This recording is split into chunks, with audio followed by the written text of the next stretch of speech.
If Izzy got hit by a rock of any size, it was all over. In that sense, there really was no point in talking about it.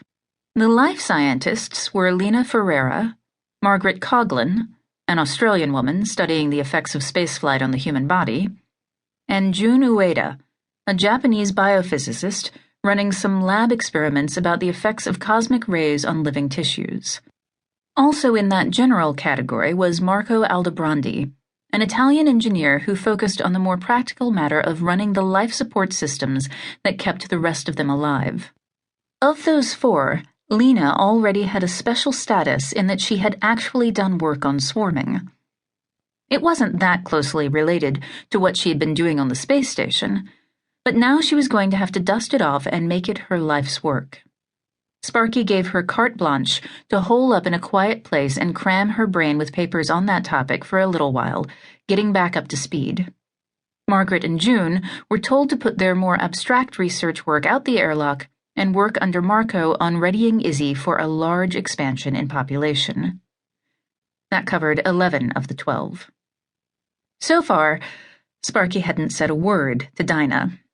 Meetings had never been her strong suit. She felt like she was playing an away game whenever she sat down in a conference room. Her awareness of this got in the way and turned into a self-fulfilling prophecy. It had always been thus. The fact that the world was ending changed nothing.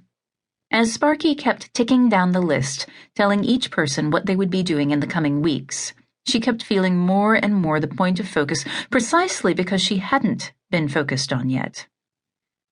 And when it became clear that she was last on Sparky's list, she had a good long while, as he talked to Margaret and June and Marco, to wonder what that meant. Being Dinah, her first assumption was that she was considered so important that she was being saved for last. But by the time Sparky finally spoke her name, she had arrived at a different guess as to what was happening. Her heart was already thumping, and her pinkies tingling, her tongue bulky in her mouth. "Dinah," Sparky said, "you're indispensable." She knew exactly what this meant. In meeting speak. They would push her out the airlock if they could. "You have such a wide range of capabilities, and we all admire your attitude so much." Sparky hadn't said a word to anyone else about their attitude.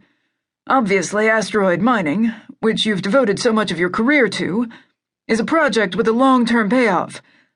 But we are in short-term mode now." "Of course." "I am detailing you to assist Ivy and look for ways that you can put your amazing skill set to use in supporting the activities of the others. Fyodor and Zeke can only go on so many spacewalks.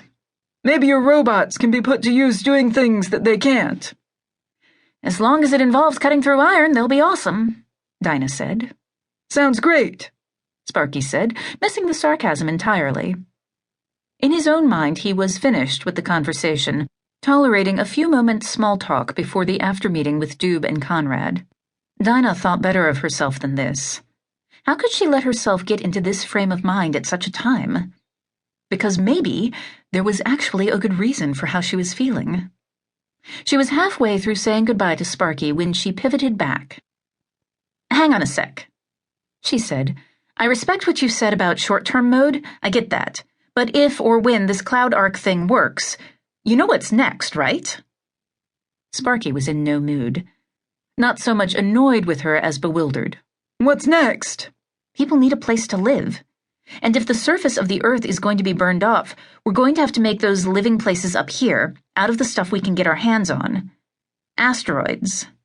Of which we have a lot more now, thanks to the agent." Sparky put his hands over his face, exhaled, and sat motionless for about a minute. When he took his hands away, she could see he'd been weeping. "I wrote 6 goodbye letters to old friends and family before this meeting," he said.